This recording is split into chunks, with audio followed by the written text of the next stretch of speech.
Hey guys, I'm Corey. And I'm Kyra. And welcome to Above the Bar, where every week we are having a very intimate, just you and us conversations. And you and us on these libations, Kyra. Yes. With what? So you have a little bit of a legal twist, you have some fun, you have lots of facial expressions. It's a good time. So just a good mix of great libations, great conversations with a legal twist, talking about current events, and just really breaking some things down from our legal perspective, and also just your everyday girl talk. So today I was in charge of the drink, and this week we have officially entered into summer. So I thought I would bring you something super summery, but I gotta put my twist on it, which is it's strong, right? It's summer, but it's strong. It's both things all at once. So we have a summer refresher here today, inspired from our recent trip to the JW Marriott in San Antonio. Fabulous place if you have not been. And it is a pretty simple drink. I've used a blender to kind of mix things up. And look, this is our drink. So you could tell from the froth that I used something alive, right? I use fresh watermelon, and you can tell by the separation I use a lot of alcohol. You see that? Lord, pray for me. Okay. Blessings on blessings on blessings. That's what I like to call this. Okay. Thank you. You're welcome. You can always finish it out with putting a little champagne on top. But to make it, all I did was blend watermelons with some fresh pineapple juice with some watermelon Ciroc. And some lime juice. To kind of cut up all the sweetness, a lot of sweet things going in. And it's summertime, so you know this fruit is fresh. Yes. So it's a great drink. And like I said, from this proof is in the pudding. It will also take you there, vroom vroom, in a fast car. So that means this will be a lively conversation today on Above the Bar. And if you missed it, we have reached the end of Ready to Love. So we needed something lively because we saw lots of interesting things tonight. And we needed a drink to deal with it. So this is our summer colada. We hope that you join in. And we forgot to just show you guys, she also, the pineapple that she squeezed and muddled to put in the drink, she just put the pieces in here. It's a fun little snack at the end of it. So you can get your, look how frothy yours is. Let me show the people. Look how frothy yours is. But it's a fun little snack, and these pineapples were A1. They were super fresh, super sweet, super from juicy. One of our favorite stores. And from one of, I'm like a celebrity at Specs, so. Lord have mercy. So you have to try it. Just a summer refresher. Tell us what you like. Let me tell y'all if she really. Let me try it. Let me see. A plus plus plus plus plus plus plus. Cheers to this one. Cheers to this one. Okay. So you have to try it. You can always put your favorite summer fresh fruit favorites in it. That was like a little tongue twister. You can put your favorites in it, but this is the strawberry pineapple. It's a blend, y'all. It's got a vibe, y'all. Strawberry pineapple or watermelon pineapple? Okay, whatever I put in this thing. Well, I told you I started drinking it before this stuff. Okay, you're gonna enjoy it. You guys do the strawberry and let us know. Maybe I'll play with some and see if the strawberry version will be good. It'll be good. Or some kiwi too. Sorry, we're over here. Okay. We're in the lab. But we have so much to talk about, and a lot of it are things that we talked about before, because the funny thing about Above the Bar, and if you don't know, and if you're just joining us, we got years in the game. And so sometimes things come back, and these things are actually not that old. They are just from this year that we previously talked about in previous episodes, but we thought we would bring it on back to share our opinion. We may have shared an opinion, we may have been right, we may have been wrong. Let's talk about it. Kyra, let's talk about some of our past issues, our past episodes that are now, again, current events. Back in the news. So let's start off with Derek Chauvin, and he has been sentenced today. He has been sentenced to 22 and a half years to serve. And I really think that it was interesting. I wanted to go back and just really pick apart the judge's thought process and the reasoning for the sentencing. I believe that the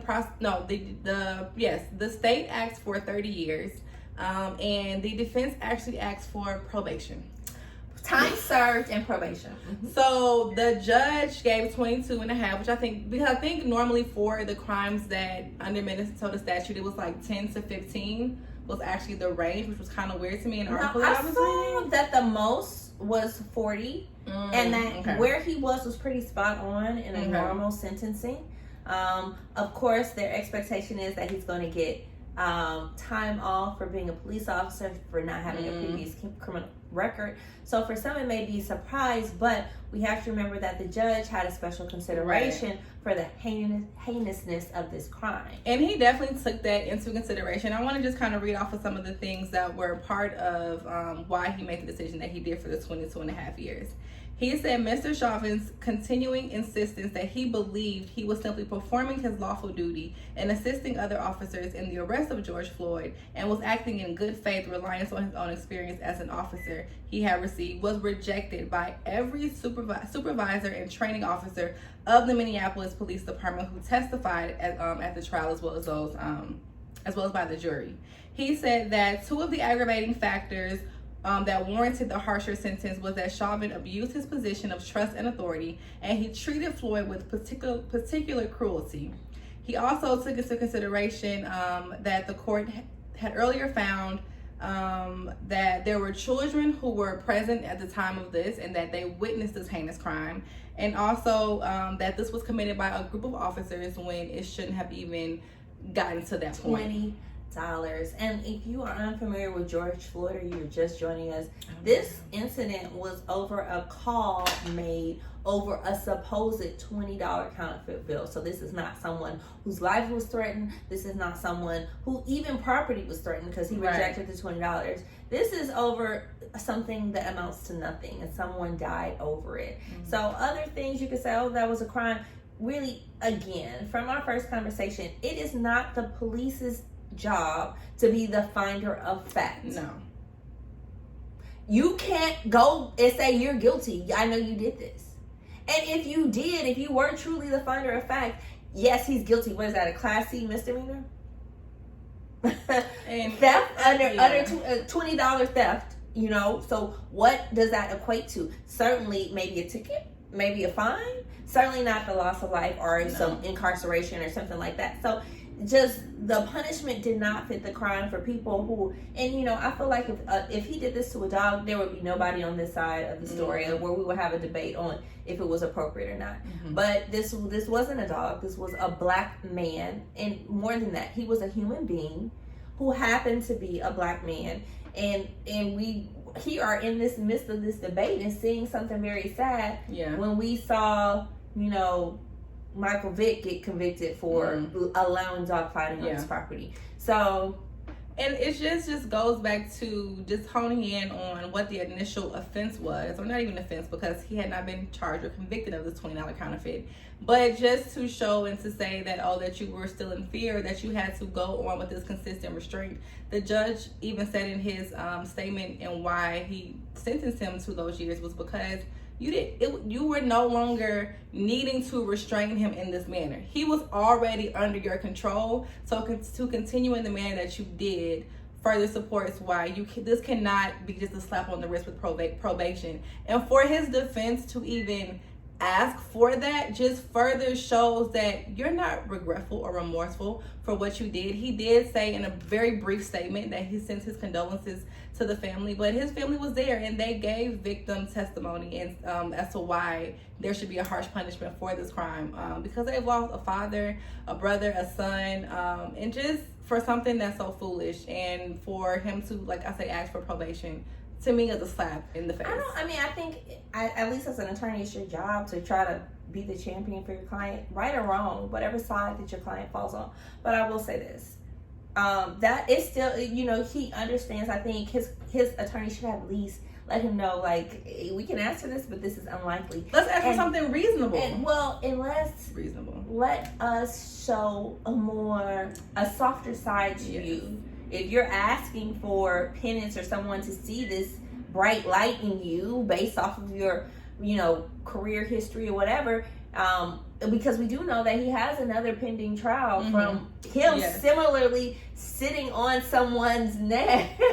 So, if you're asking for penance, the way you do that is with a heartfelt apology, and I don't think that was what they delivered. He did, ask for a retrial and submitted a motion for an appeal. I don't really know. When you do those things, it can't just be because you didn't like the outcome. It has to be because there was some procedural, mishap that gives you cause and gives rise for, an appeal or a retrial. I don't really see that happened. He tried to say that the jury, was waived, and because it was a high profile case. Well, your attorney knew it was a high profile case going into it, and so that is why jury selection is very important. You ask questions to say, hey, are you strong enough, or are you mentally equipped to focus on the facts that we're presenting, or are you going to be swayed by media? You don't ask it directly, but attorneys are trained and skillful in the strategies, or at least those that are, doing litigation. And there's certainly people who are specifically for voir dire, yes, which is jury selection. Yes. And they're trained in kind of weeding out who they are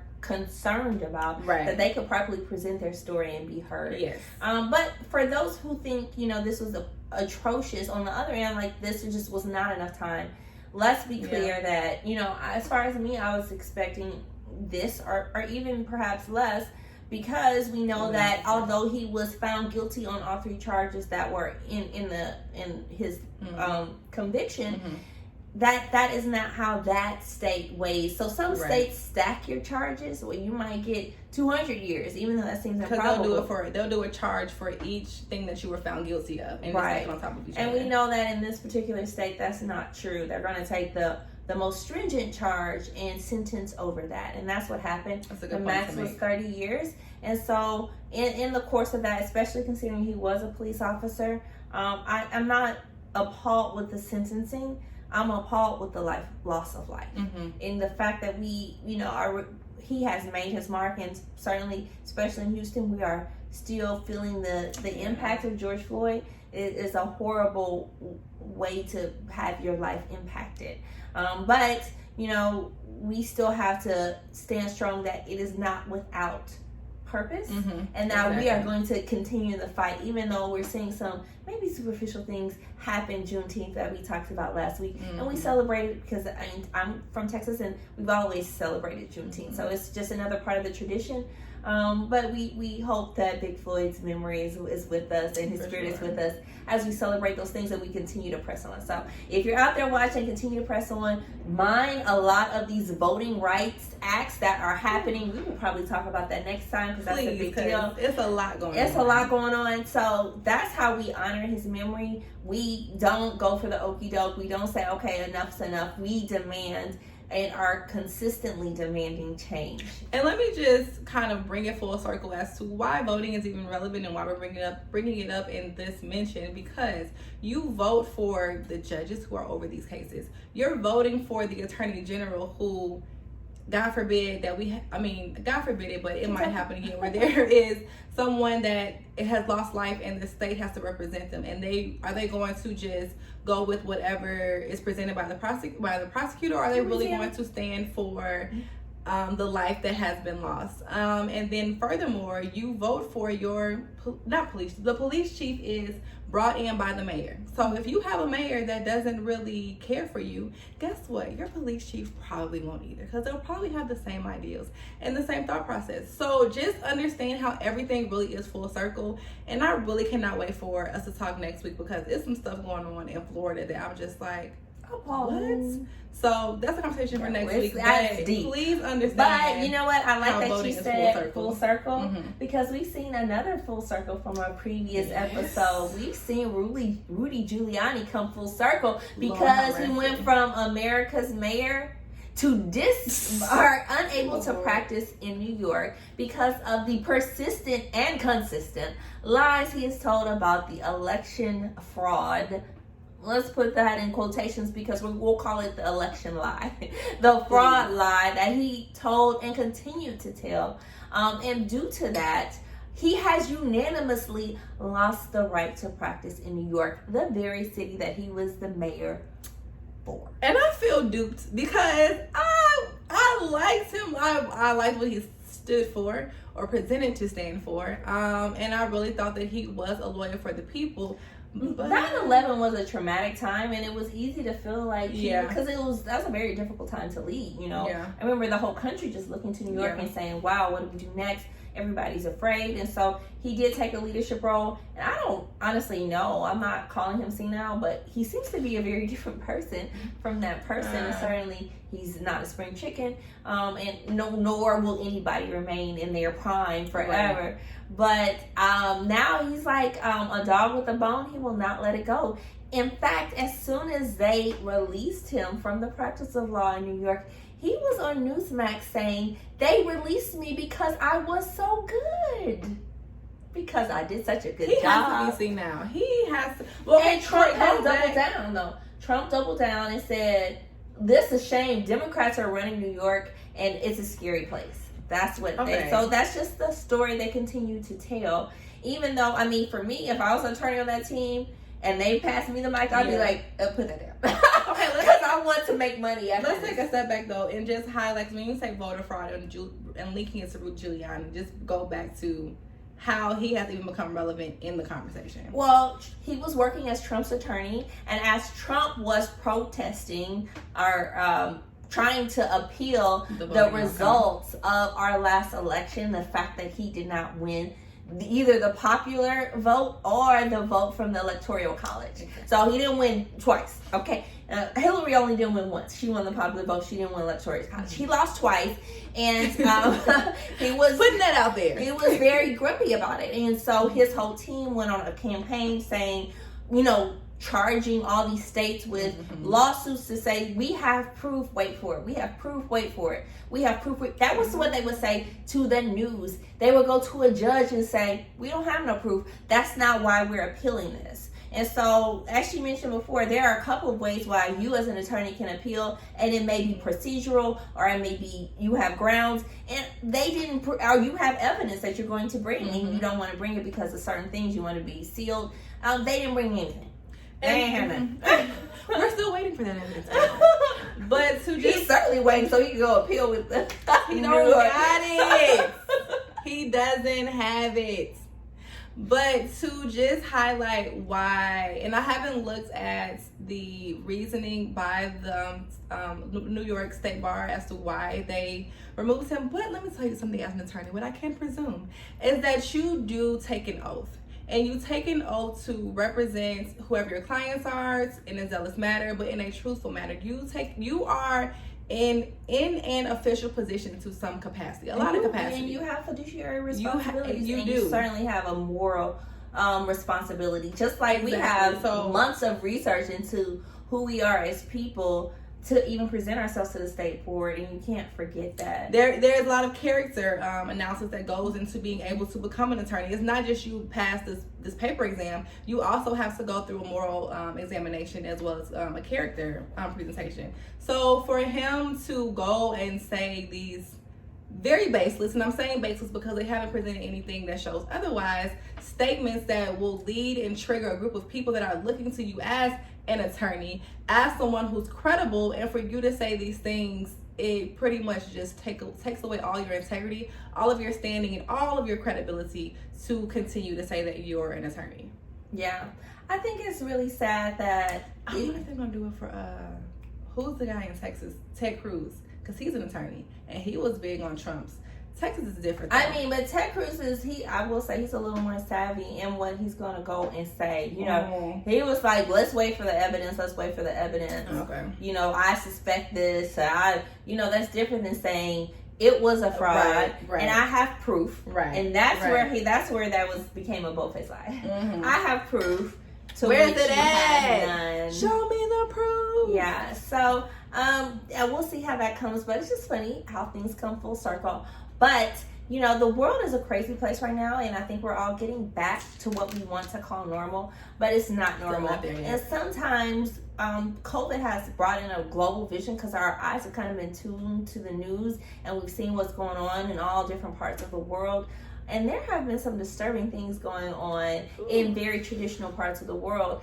And certainly we were tuned into our TVs. We were trying to see what was going on. We were paying more attention because COVID was internationally impactful. Yes. And so I got tuned into some news that was pretty disturbing as far as women's rights, as far as just even human rights, commercialism, or, having the ability to make money, censorship.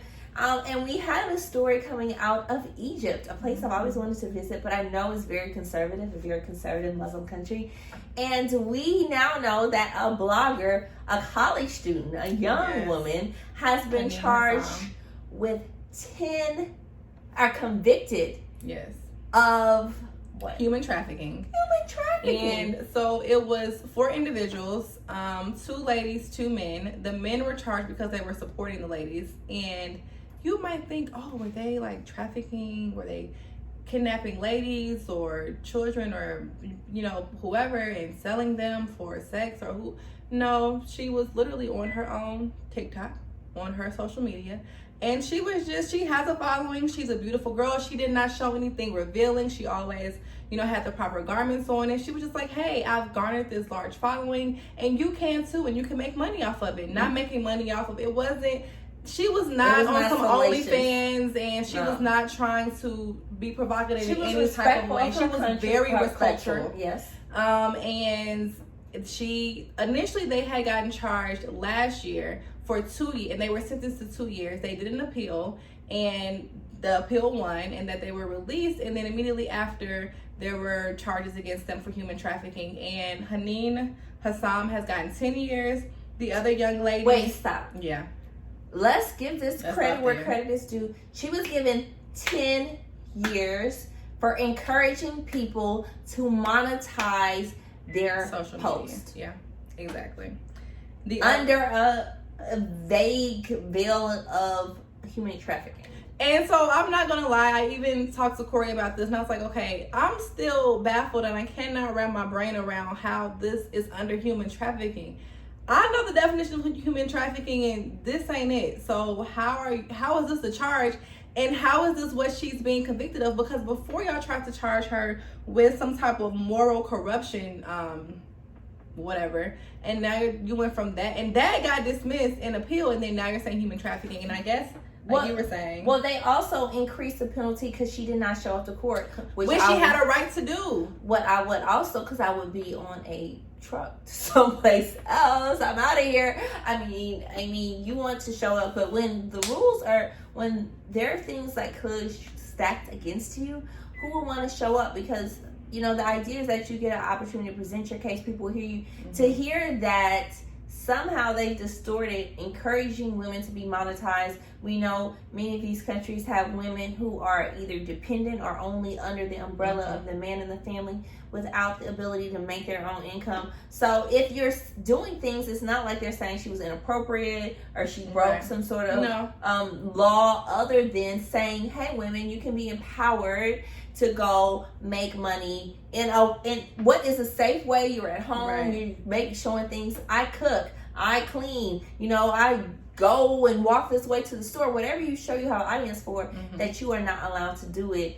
And you're not, maybe you are allowed to do it as long as you don't tell anybody else that there is a way to freedom. And they're hanging their hat on the fact that she was promoting this way of you making money off of your likeness, that you were saying, hey, look at me, in exchange for money. That, I guess, is how they somehow connected it to human trafficking. Again, she got 10 years plus a $13,000 fine.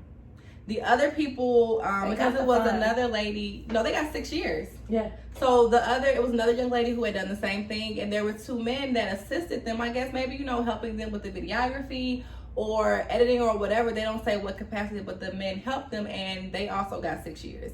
I don't understand. It's madness to me. And then furthermore, I'm also like, okay, but there are people who are on TikTok and other things that are in Egypt, and they're promoting rape in your marriage, and y'all don't have no charges against them. No, but it's this attack on women who want to have some type of freedom, who want to have a self-identity, who want to stand for themselves, and you just want to knock that down and dismiss that. But when there's other footage out here from individuals, from men who are in your country, who are promoting violence and attacks on women, there's nothing to be said for that. I think we definitely, I am waiting to see if there's any international intervening in this case, because of the 10 years is her whole life. She's a college student. So that says, she's trying to do well with herself. And it seems to be such a brash slap in the face to women's rights that you're not even giving these other women who are listeners the opportunity to make a decision. You know? Apparently, there have been numerous Egyptians who have been jailed for Twitter, for Facebook, and all without bail. Furthermore, which is a whole nother issue. And some of them have been fined up to $20,000 in addition to jail time. And what they're saying is that it's an impact on the country's moral, on the moral compass, that is inciting debauchery, that is spreading fake news.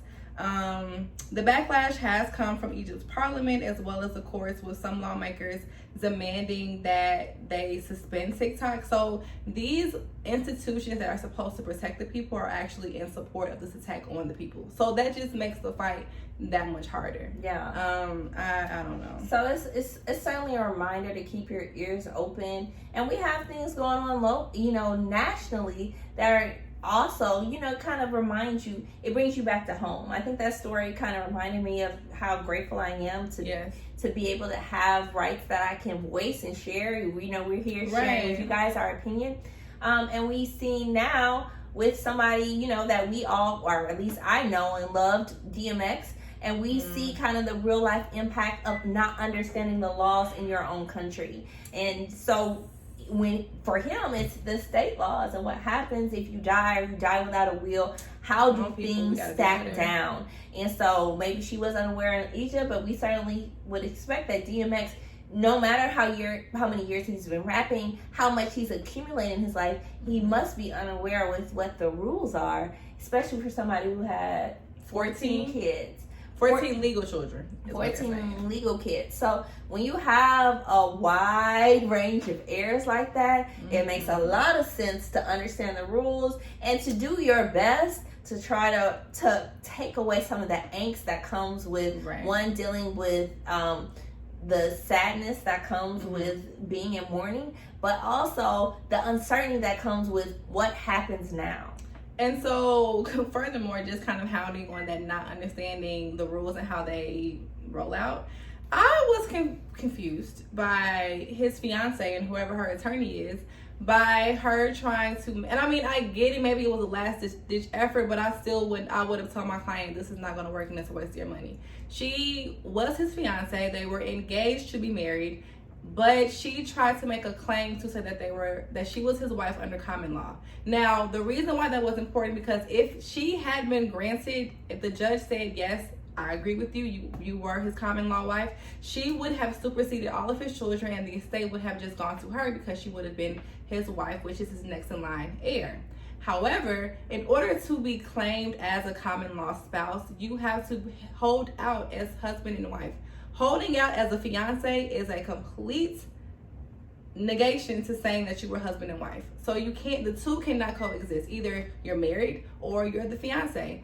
Some other rules are, cohabitation and then commingling funds and other things like that. So yes, they probably live together. They probably have money tied together. But that first one, you were not his wife, and he did not hold you out as his wife. You were engaged. So that knocks that one out. Yeah, and I'm not familiar with the rules up there. I know every state is different, so be mindful of the rules in your state. We have a community property state. California's a community property state. Lots of other states do not abide by that.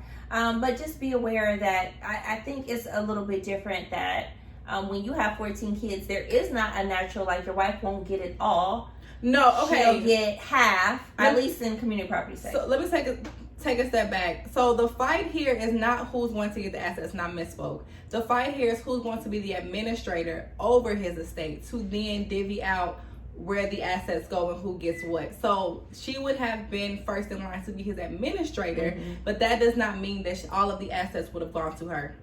That's absolutely correct. Yeah. So, but I also don't know what happens in New Jersey because I'm not familiar with the laws up there. But you have to at least be aware that if you don't decide, a decision's still made. And the statute is the decision maker, right? So we're going to divide these 14 proven heirs with the affidavit of heirship or whatever to do this. But what I would encourage people to think is this. A, just because someone is your child or your loved one does not mean they are good with money and they should be responsible for it. Plan for things and hire appropriate people to do the work. That person gets paid to administrate the estate. But guess what? It means that there's not family drama. You left me out. You didn't give me enough. I want more money. There's not drama that you're leaving people with. They're inheriting the drama too, the money and the drama. Let some stranger neutral third party and say, I'm good with money. We put these things in this, interest bearing account for you until we figure this out, because this can go on for years. You think you're making money over these assets over all these years? No. Especially if you have an administrator who's not familiar with money. So if you have people you love and trust, you love them to death, but they never dealt with a quarter, why would you leave them over your $1 million? That's not so bright. And the issue with his estate is that I've heard that his estate was in the negative too. It may have been up to $1 million. But like Corey just said, one, the administrator, A, gets paid. Two, with his death, there was a 900+% of increase in his streaming and music sales. So what does that mean? Money. And so the fight isn't even so much over his current, the status of the fight is not so much over because he currently has all this money. It's more so in anticipation of the money that is going to continue to come in and to that estate that goes where and to who, and who's going to be the person that is over that. Now the judge does have his job cut out for him, because now you have people who on paper do have an equal right to lead as the administrator. And I think that's just anybody who's capable over the age of 18. Exactly. So I think 6 of his kids have applied to be the administrator. I think the youngest one was 19. So 5 of his kids, 3 from his marriage, 2 from outside of his marriage, and ranging in age from a couple of them are 19. Clearly he was busy around that time. And 21 and 28 as well. And then including his fiance, who is the mother of his youngest child. So good luck to that judge. And then, like you say, they're going to have to kind of plead their case and say, I'm better with finances than the other person. You might have another third party, assigned to figuring out if there are any additional heirs that have not been named, figuring out who has the best interest of everybody to figure this out. So when you don't decide, I think people say, well, I don't want to decide. You're dead. Who cares if somebody's mad at you? At least you don't give it to someone who doesn't know you, who doesn't know who's responsible or not, even if you think you should choose within your family to decide. So a non-decision is still a decision. It's just a decision that doesn't involve you, and it may seriously impact, because he has older children who are grown, but he has very young children as well. I think the next one's 5. Yeah, and so those people need being cared for, because that's the expectation. I've cared for the kids that I was alive for, and I want to put things in place that care for maybe all my kids, or specifically the kids that I was alive to provide for. So we could go on and on and on about the power and the benefit of making a proper estate plan, but we just want everybody to know that's your right, and you should be aware of it and consider it important, because I think one of the saddest things is how families break up when someone dies. We always talk about a big mama, you sold food, and it's like, well, big mama dies, everybody's fighting. And part of it is empowering people to say, hey, this is my plan, so you don't have to fight. This house goes here after I die. This is my decision. And everybody can be comfortable with it and not feel like they were left out the loop or someone's trying to deceive them. It causes a lot of animosity between families. It does. And in this decision now, they're fighting with each other. And so the way that you would say that someone's doesn't have proper standing is if you want to say that they're incompetent, or they're a felon, or they have drug abuse, or they're not financially literate. And so now it's going to be a fight amongst them to say, no, I'm better equipped than you to lead this administration, when if someone just designated from the beginning, it takes that fight out of the whole situation. And to be honest with you, is the administrating a large estate, or a state where there's still active funds coming in, is a big job, and it's probably best left. And I'm not saying an unmitigated professional, because people get robbed there too, but certainly, I've seen some horror stories of people helping themselves to the cake, and they take a very big slice and leave the rest for everyone else. So at least someone who is financially illiterate, I would want a pro. If you got a lot of money, have a financial pro appoint and manage things for people in a very fair way. Not like you never saw that, so I don't like you. You can't say that, and you can't vouch for someone's relationship that you were not a part of. And I also just want to clarify, the administrator is the one who oversees how the estate is distributed, but the court is, determines how that distribution goes. And so there's also, I don't really want to get into the nuances, but you can have a dependent administration where the court will oversee the estate the entire way through, which in this case, I wouldn't be surprised if that's what happens. Whereas they say, okay, we determine it, you're the administrator, this is how this is going to be handled, and you'll be an independent administrator, like, go on your way, we're done with you. But I'm sure whoever is granted the administrator will likely be dependent and still have to it'll probably be for their best interest, because yes, 14 people is pretty easy to anticipate.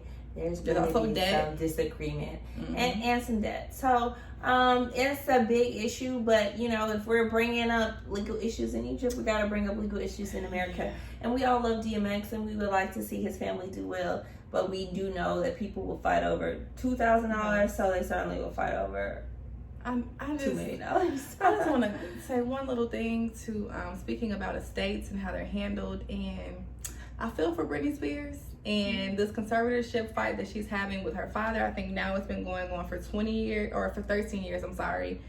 She appealed before the court 2 years ago. She's back before them now. She wants to have a family and a child with her boyfriend, but under the guidance of her conservatorship, she cannot have any children and she cannot be married. She is fighting and saying that she has no control of her own life. And all of this came about based on the kind of meltdown that she had, I want to say, in 2008. A long time ago. Yeah, 2008. And I mean, but she didn't kill anybody. She shaved her head off. I'm not gonna lie, like, did y'all saw Martin Lawrence when he had his meltdown? No shade to him, but I'm saying, like, many people in Hollywood go through meltdowns, and I can understand why. It's a lot that goes on. She's been a star. She's been on TV since she was maybe 6. She was on Mickey Mouse Club, but maybe she was a kid. And even in a testament to that, in addition to being in this high-profile state, she had also had a very traumatic childhood, and abuse and things like that from her father. So her father and this attorney are the people over her conservatorship, and it's really disheartening to hear her cries and for her to feel like she's not heard and like she has no control over her own life. And she said for so long she tries to just act like, I'm okay, I'm good, and then she was like, no, I'm not, and I'm tired of pretending. So estate plannings can go from when you're dead to when you're alive, and I think people don't understand that. But it's really about not controlling, but I guess it's something that's controlling your assets to your livelihood and what you can and cannot do for and yourself. what you make. And that's the big thing about conservatorship. These are not things that her dad earned and made. These are her assets that she worked, I think, for her whole life for. Her estate is $60 million. Yeah. And her father is the one that's in control of it. And her father, who abused her as a kid, and gets paid for the conservatorship. Her and some attorney. I'm like, you know what? The attorney probably. I have a theory about that, but that's neither here nor there. Let me not say any defaming statements. Well, it's clear that this has done a number on us. So you have to try the summer refresher. It's a great drink. Get in on the conversation. Yes. Join us on our YouTube page. Where else, Kyra?